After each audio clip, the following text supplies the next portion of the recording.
ये हमारा valence band है, ठीक है। एक चीज़ और बता रही हूँ बच्चों, जो बैंड नीचे होता है, ठीक है, उसकी एनर्जी कम होगी।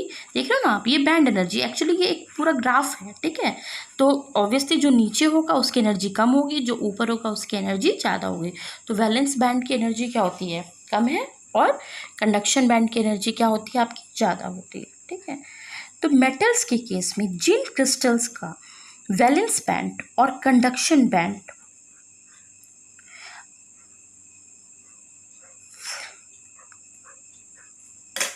आपस में ओवरलैप्ड होता है स्टूडेंट्स, क्या होता है देखिए मैं ठीक से बता दे रही हूँ। जिन क्रिस्टल में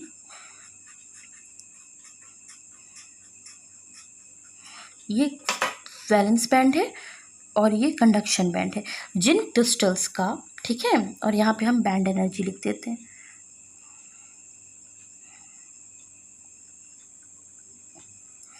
जिन क्रिस्टल्स के वैलेंस बैंड और कंडक्शन बैंड आपस में ओवरलैप होते हैं, तो उस टाइप के क्रिस्टल को हम मेटल्स कहते हैं। क्या हम कहते हैं, मेटल्स कहते हैं, ठीक है।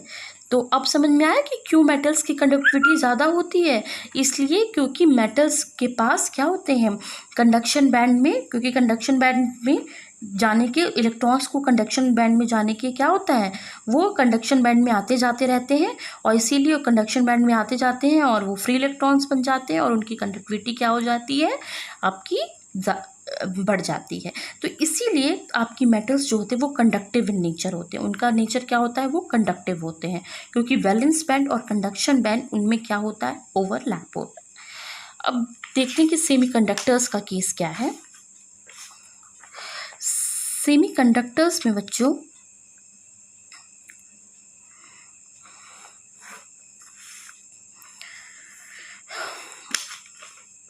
अब देख लेते हैं सेमीकंडक्टर्स का केस क्या है।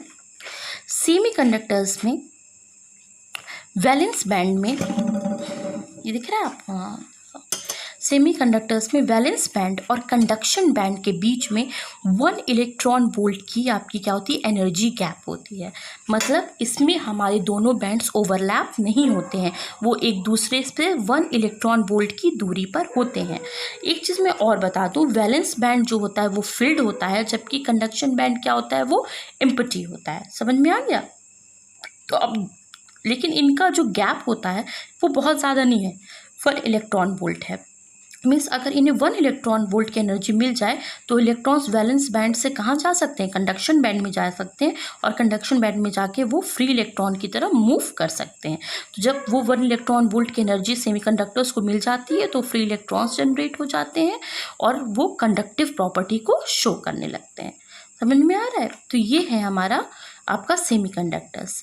अब हम बात करते हैं इंसुलेटर्स की, उनकी कैसे, उनकी बैंड गैप उनका कैसा, उनका देख,